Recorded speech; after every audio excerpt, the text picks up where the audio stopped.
Nas aulas passadas, falamos do trabalho incrível de Emile Coué. Emile Coué realmente era um homem que estava muito à frente do seu tempo, com ideias muito acertadas sobre como o processo de autossugestão funciona. E esses elementos que Emile Coué trouxe para o processo de autossugestão consciente também são aplicáveis para o seu processo de auto-hipnose. O primeiro elemento trazido por Coué e que é essencial nos dias de hoje é a ideia de que é possível eliciar, produzir qualquer fenômeno hipnótico sem termos uma indução hipnótica formal. Talvez você já tenha feito hipnose na rua. Já tenha feito pessoas, por exemplo, colarem a mão, perderem a voz, até mesmo alucinarem sem uma indução hipnótica prévia. Coué percebeu isso no início do século XX. Aliás, foi essa descoberta que acabou levando Emile Coué a abandonar completamente a hipnose tradicional. O segundo desses elementos identificados por Coué foi a necessidade de a consciência participar dos processos de mudança. Quando a gente fala tradicionalmente de auto-hipnose, as pessoas têm a seguinte ideia: eu vou fechar o olho, vou esperar surgir aquele estado mágico chamado transe, minha faculdade crítica vai rebaixar e a sugestão vai mudar minha vida. Frequentemente, quando as pessoas pensam em auto-hipnose e pensam em transe, elas acabam pensando que o processo de mudança é passivo, ou seja, basta que eu entre em transe e receba a sugestão. E Emile Coué percebeu que isso é uma bobagem. Para a auto-hipnose funcionar, é preciso que a sua mente consciente esteja engajada completamente no processo. Inclusive, essa ideia de que a mente consciente não deve trabalhar no processo de autossugestão surgiu com Joseph Murphy. Claro que Joseph Murphy acha que a realidade interna do subconsciente e esse subconsciente compartilhado é o que realmente importa. Talvez você já tenha ouvido aquela frase: nada é mais consciente do que a mente subconsciente. Você tem poderes escondidos na sua mente subconsciente que você nem imagina. Tudo isso derivado de Joseph Murphy. Mas o que a ciência sabe hoje, e Coué já sabia bem antes da ciência pesquisar a hipnose, é que para a sugestão funcionar, para você mudar sua vida, você precisa estar conscientemente engajado com o processo de mudança. A mudança não acontece de forma passiva. Ao descrever o seu processo de autossugestão, Emile Coué chega a dizer que as pessoas devem dizer em voz alta as sugestões. Esse dizer em voz alta traduz isso. A consciência tem que estar participando o tempo todo do processo. E além desses dois elementos citados por Coué, temos também as 3 leis da sugestão, que até hoje funcionam e funcionam muito bem para os processos de auto-hipnose. A primeira lei, a lei da atenção concentrada.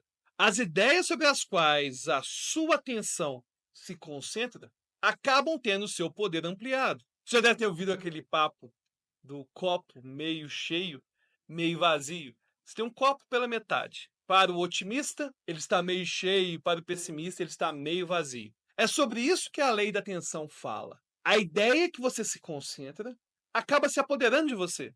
Então, se você fica focalizando em problema, você acaba vendo problema, problema, problema. Mas se você focaliza em soluções, você acaba vendo soluções. A segunda lei estabelecida por Coué foi a lei da emoção auxiliar. Coué percebeu, muito antes de qualquer estudo sobre o papel das emoções na aprendizagem, Coué percebeu que quando nossas emoções estão ativadas, as sugestões funcionam melhor. E, finalmente, a terceira lei, que é a lei do esforço invertido. Se você se esforça demais para conseguir realizar uma sugestão, essa sugestão acaba funcionando menos. Aliás, Coué chega a falar que as sugestões ruins acabam sendo aceitas pela nossa mente porque elas não precisam de esforço. Elas são simplesmente vivenciadas. E tudo isso que Coué falou é muito importante para a auto-hipnose. Mas você deve estar se pensando: horas, Albertinho, mas Coué morreu em 1926. Será que nesses quase 100 anos a ciência não avançou em nada em relação ao pensamento de Emile Coué? A ciência avançou e muito. No entanto, todo esse avanço existe a partir do pensamento de Coué, ou seja, a ideia da auto-hipnose científica, como temos hoje, se iniciou com Emile Coué. No entanto, Emile Coué não sabia algumas coisas que nós sabemos hoje. O primeiro elemento que Emile Coué desconhecia é o chamado role playing, que numa tradução literal seria desempenho de papel. Quando os pesquisadores Gorassini e hispanos desenvolveram o treinamento sociocognitivo para aumentar a suscetibilidade à hipnose, sim, aquele treinamento que existe lá no final do nosso curso, quando eles estavam desenvolvendo esse treinamento, eles perceberam que existia um ponto que era crucial para o desenvolvimento da suscetibilidade à hipnose. E esse ponto era o seguinte: as pessoas precisavam desempenhar o papel de um bom sujeito em hipnose. E faz muito sentido, porque se para a ciência a hipnose é um comportamento, significa que esse comportamento pode ser aprendido até mesmo pela observação. Goracin e Hispanos perceberam que a suscetibilidade, ou seja, a qualidade de resposta ao fenômeno hipnótico dos participantes da sua pesquisa, aumentavam muito simplesmente por apresentar um vídeo antes do treinamento. Ou seja, o pessoal já foi testado, já sabemos o nível de resposta à hipnose de cada um deles. Mas antes do treinamento era apresentado um filme que mostrava pessoas sendo hipnotizadas, mas bons sujeitos, ou seja, os chamados sonambúlicos. E o simples fato de os participantes da pesquisa assistirem um filme, vendo pessoas, bons sujeitos em hipnose, sendo hipnotizados, isso já aumentava a sua qualidade de resposta para o processo de hipnose. E Emile Coué não fazia ideia disso. Então, se você quer melhorar a sua performance em auto-hipnose, é importante que você desempenhe o papel de um bom sujeito em auto-hipnose. Como aquele ditado americano: fake it until you make it. Ou seja, finja até que aconteça, até que você seja capaz de fazer acontecer. E o segundo elemento que a ciência identificou que não foi identificado por Coué foi o poder da visualização e da imaginação. Desde muito tempo se sabe que o mecanismo de pensamento dissociado auxilia no controle da dor. Por exemplo, se alguém vai mexer no meu dente e eu simplesmente fecho os olhos e coloco uma música, eu automaticamente vou sentir menos dor do que se eu estivesse prestando atenção no procedimento. Beleza. Nós sabemos disso há muito tempo. No entanto, atualmente a ciência descobriu algo muito mais fantástico. Quando se trata de controle de dor, a imaginação desempenha um papel importantíssimo e que vai bem além do pensamento dissociado. Como assim?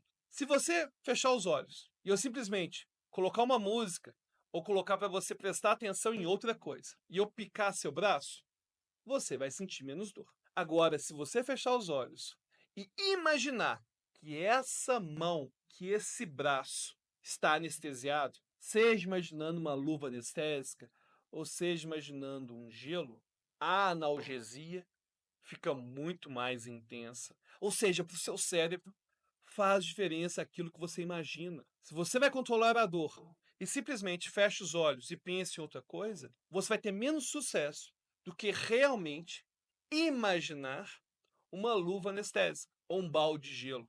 E aí você percebe que as peças vão se encaixando. Porque o poder da visualização, que foi comprovado cientificamente, anda lado a lado com o engajamento. Ou seja, sua mente consciente não estiver realmente trabalhando para produzir esse processo imaginativo, dificilmente você vai conseguir se anestesiar. E, finalmente, na ciência e na psicologia cognitiva, não é unanimidade sobre o que é o transe, mas já se sabe desde o início do século XX que se esse transe existe e vai existir na mente de cada pessoa, é importante eu falar isso. O transe hipnótico existe, mas cada pessoa cria seu próprio transe hipnótico. Mas independentemente de qual seja esse transe hipnótico, independentemente de qual não seja, ele é dispensável para a mudança. Aliás, o psicólogo Clark Hull percebeu isso em laboratório. Agora você talvez esteja pensando: Albertinho, por que quando você fala de hipnose, você não enfatiza tanto essa perspectiva sociocognitiva do que é a hipnose, e na auto-hipnose você enfatiza tanto. Tem uma questão importante aí. Se eu vou hipnotizar alguém, essa pessoa que quer ser hipnotizada tem algumas expectativas sobre o que é hipnose. Mas como eu sou um hipnotista, eu consigo adequar essas expectativas. Antes de hipnotizar alguém, eu vou falar: você vai continuar ouvindo minha voz o tempo todo. Hipnose é apenas o uso da concentração e da imaginação. Essa frase elimina completamente a necessidade de sentir um transe hipnótico. Então, um bom hipnotista consegue calibrar as expectativas que o cliente ou que a pessoa que vai se submeter à hipnose tem.